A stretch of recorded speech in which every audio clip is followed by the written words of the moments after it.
aujourd'hui, là, on est au cœur de la matésine. On a un matériau biosourcé avec production agricole, donc le chanvre, et à partir de là, on va faire un matériau de construction qui va avoir toutes les qualités. Oui, l'idée d'utiliser la chêne-vote, donc qui est le bois du plant de chanvre pour réaliser un matériau isolant, est de faire à partir du béton de chanvre des blocs de chanvre, de manière à pouvoir bâtir des maisons dont les parois sont isolantes dans l'épaisseur, mais de manière beaucoup plus simple et j'allais dire technique plus moderne que les techniques banchées qui étaient utilisées jusqu'alors avec le béton de chanvre. On arrive à réaliser un matériau qui, de par sa faible masse volumique, se trouve avoir des bonnes propriétés thermiques. C'est-à-dire qu'au plus un matériau est léger, de manière générale, au plus il est isolant.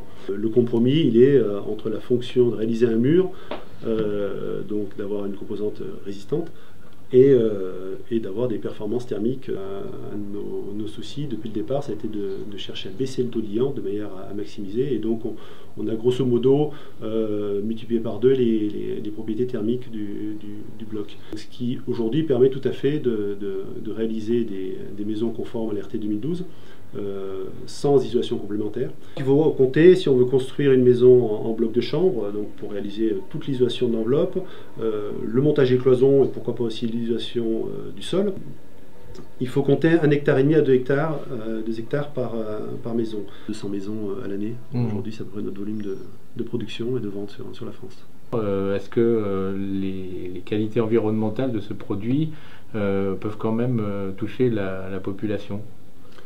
Oui, mais toujours en second lieu. Le prix d'une solution dans le bâtiment est à 80%, c'est la main-d'œuvre, le temps qui est associé. Donc c'est sûr qu'il faut aller sur le système où l'efficacité prime. Et bien sûr la formation des différents corps de métier qui peuvent intervenir. Donc c'est ce à quoi on travaille, et notamment c'est pour ça qu'on a développé une filiale qui s'appelle Chanvre Ixamiros, dans laquelle on réalise des travaux de rénovation thermique. La difficulté, elle n'est pas liée au fait que ce soit, à mon sens, c'est pas lié au fait que ce soit un matériau écologique, c'est plus au fait que ça nécessite une mise en œuvre qui est sensiblement différente de ce qui se fait sur les autres produits.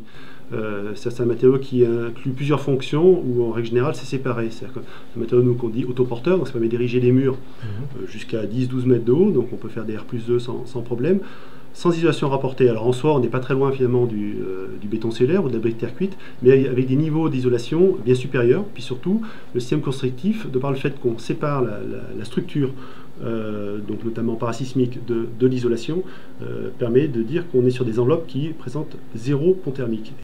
La difficulté qu'on a aujourd'hui à se développer plus rapidement, c'est le maillon de mise en œuvre, donc ça va être les maçons, les charpentiers, voire de prescription au niveau des architectes ou des maîtres d'œuvre.